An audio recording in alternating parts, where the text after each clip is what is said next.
మా పద్మశాలి సోదరులకు అండగా నిలబడి టెక్స్టైల్ పార్కును అంతర్జాతీయ స్థాయిలో అభివృద్ధి చేసే బాధ్యత కాంగ్రెస్ పార్టీ తీసుకుంటుంది.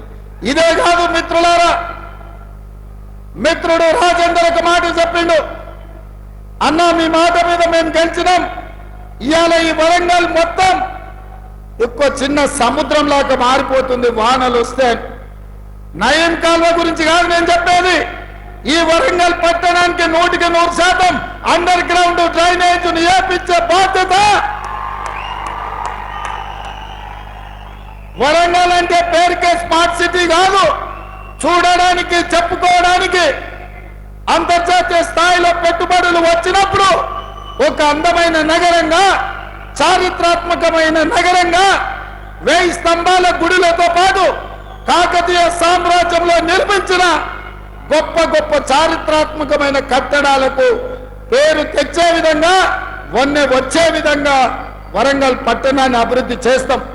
ఇదే కాదు, మీడియా మిత్రులారా నా మాటగా రాసుకోండి, ఈ వరంగల్ పట్టణానికి హైదరాబాద్ నగరంలో ఉన్నట్టు ఔటర్ రింగ్ రోడ్డుతో పాటు అంతర్జాతీయ ఎయిర్పోర్ట్ ఎట్లయితే ఉందో మీకు కూడా వరంగల్ కు ఔటర్ రింగ్ రోడ్డుతో పాటు మీకు ఎయిర్పోర్టును నిర్మించి సరాసరి విమానం వరంగల్లో దించే బాధ్యత మా ప్రభుత్వం తీసుకుంటుంది. వరంగల్ పట్టణానికి మహర్దశ కల్పించే బాధ్యత నేను తీసుకుంటా అని చెప్పి మా మిత్రులకు నేను తెలియజేస్తున్నాను. మిత్రులారా, సాధించిన తెలంగాణ రాష్ట్రంలో 10 సంవత్సరాలల్లా అద్భుతాలు చేసి ఉండొచ్చు, వరంగల్ నగరాన్ని మహానగరంగా మార్చి ఉండొచ్చు.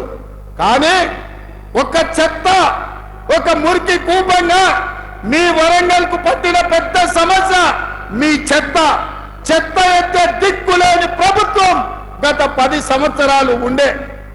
అందుకే వరంగల్ పట్టణాన్ని పట్టి పీడిస్తున్న ఈ చెత్త సమస్యకు తొందరలోనే శాశ్వతమైన పరిష్కారాన్ని చూపించి మీకు కరీంనగర్ కు, ఖమ్మంకు కలిపి పెద్ద ఎత్తున చెత్తను సేకరించి విద్యుత్తును ఉత్పత్తి చేసి జాతీయ స్థాయిలో మంచి పేరు తెచ్చే విధంగా ఈ ప్రాంతానికి పెట్టుబడులు తీసుకొచ్చి ఈ ప్రాంత చెత్తను శాశ్వతంగా పరిష్కరించే బాధ్యత మా ప్రభుత్వం తీసుకుంటుంది.